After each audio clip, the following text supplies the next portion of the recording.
জুবিন গাৰ্গৰ সম্পৰ্কত দুটা কথা মনত পৰিছিলে ক'বলৈ বিচাৰিছোঁ 17 চনত যেতিয়া আমি আমেৰিকালৈ যাওঁ তেতিয়া তাত আপোনালোকে চাগে বহুতে জানে নামঘৰ প্ৰতিষ্ঠা কৰিছিলোঁ আমি প্ৰথমবাৰ 16 চনত যাওঁতে নামঘৰৰ আৰ্হি প্ৰতিষ্ঠা কৰিলোঁ অসমীয়া লোকসকলৰ সহযোগত আমেৰিকাত থকা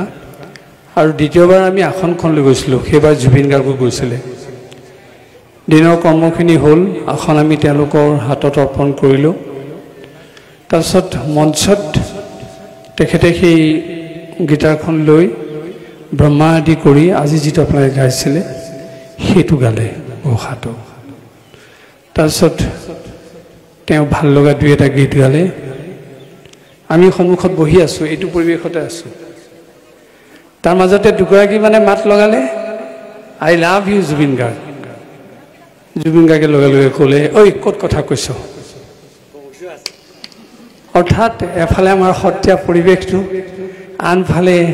তেওঁ ব্ৰহ্মা আদি কৰি গাইছে গতিকে সেইটো পৰিৱেশত এইবোৰ শব্দ শোভা নাপায় কাৰোবাৰ মনত থাকিলেও অন্তৰতে থাকিব লাগে গতিকে তেওঁ কিমান শিষ্টাচাৰী তেওঁ কিমান সংযমী পুৰুষ এইটো কথা প্ৰমাণ কৰে কেতিয়াবা তেওঁ খেয়ালি স্বভাৱেৰে নক'ব লগা কথা ক'ব পাৰে কিন্তু অন্তৰখন জুবিন গাৰ্গৰ তেনেকুৱা নাছিল আৰু কিবা কাৰণত তেওঁ কেতিয়াবা ক'ব পাৰে মোৰ ধৰ্ম নাই মোৰ জাতি নাই ভগৱান নাই কিন্তু তেওঁই ভগৱানক বেছি ভাল পায় কাৰণ মানুহক যেতিয়া ভাল পায় মানুহ প্ৰেমী ঈশ্বৰ প্ৰেম যদি হয় তেতিয়াহ'লে তেওঁ ঈশ্বৰক কেলে ভাল নাপাব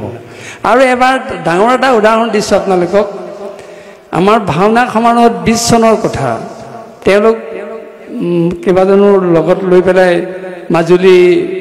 এখন ফুটবল খেলত অংশগ্ৰহণ কৰিবলৈ কাৰণে গৈছিলে ৰাতি আমাৰ ভাওনা সমাৰোহৰ কথা শুনি আমাৰ ভাওনা সমাৰোহত উপস্থিত হ'ল কিন্তু প্ৰতিযোগিতা চলি থাকোঁতে আমি যিকোনো মানুহক সম্বৰ্ধনা জনাব নোৱাৰোঁ কিন্তু কাণে কাণে আমি তেখেতক ওচৰতে বহুৱাই বস্ত্ৰ আদি দি সন্মান জনালোঁ আৰু কাণে কাণে তেখেতক এটা কথা ক'লোঁ অহাবাৰ যদি সকলো ভালে থাকে আপোনাক কৃষ্ণ ভাও দিম এই ভাওনা সমাৰোহত তেওঁ হাঁহি হাঁহি কৈছে মোক কৃষ্ণ দিব বোলো আপোনাক কৃষ্ণ দিম হ'ব কিন্তু সেই আশা পূৰণ নহ'ল যদি তেখেতৰ বেয়া ভাৱ থকা হ'লে কৃষ্ণ ভাৱটো ল'ম বুলি কিয় ক'লেহেঁতেন অৰ্থাৎ তেওঁ কৃষ্ণক ভগৱান বুলি যিমানেই গুৰুত্ব নিদিয়ক কৃষ্ণ সংস্কৃতিৰ পূজাৰী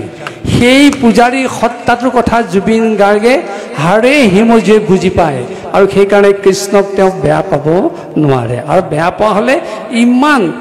আমাৰ কমলাই লিখা বা আনে লিখা দিহানামবোৰ ইমান ধুনীয়াকৈ গাব নোৱাৰিলেহেঁতেন আপোনালোকে জানে বিহুনামত তেওঁক যদি আমি উস্তাদ বুলি কওঁ দিহানামত তাতোতকৈ উস্তাদ টোকাৰী গীতত তাতোতকৈ উস্তাদ ইমান ধুনীয়াকৈ তেওঁ গাব পাৰে সৌ সিদিনা এটা কমলাই লিখা গীত তেওঁ গাই গৈছে ইমান মৰ্মস্পৰ্শী হৈছে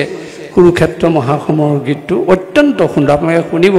তেওঁ ইমান প্ৰাণ ঢালি গাইছে গতিকে তেওঁ ভগৱানক বেয়া পোৱা তেওঁ ধৰ্মক বেয়া পোৱা কেনেকৈ কথাবিলাক আহিব সেইটো এটা তেওঁ কিবা কাৰণত তেওঁৰ স্বভাৱসুলভভাৱে কথাটো কৈছে কিন্তু অন্তৰখন অত্যন্ত পবিত্ৰ অন্তৰখন অত্যন্ত ভগৱত পৰায়ণী অন্তৰখন অত্যন্ত মানুহপ্ৰেমী আৰু সেইজনে আছিল জুবিন গাৰ্গ এই কথাখিনি মনলৈ আহিছিলে কাৰণে ক'লোঁ আপোনালোকে যাতে অসন্তোষ নকৰে কিন্তু তেওঁ যেতিয়া দিহানাম গায় এগৰাকী যেন সঁচা অৰ্থত ভকতেহে দিহানাম গাইছে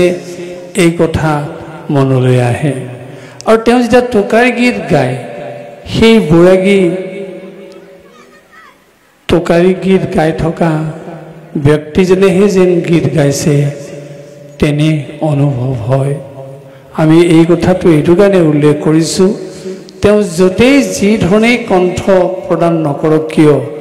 তাৰেই তেওঁ সুকণ্ঠী গায়ক ৰূপে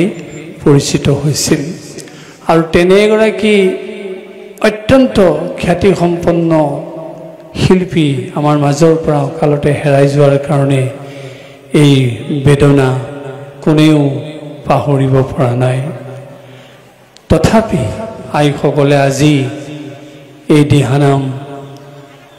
সেই আত্মাৰ প্ৰতি উৎসৰ্গা কৰিছে আমি আকৌ কৈছোঁ এয়া অত্যন্ত এক প্ৰাসংগিক কাৰ্য ৰূপে বিবেচিত হৈছে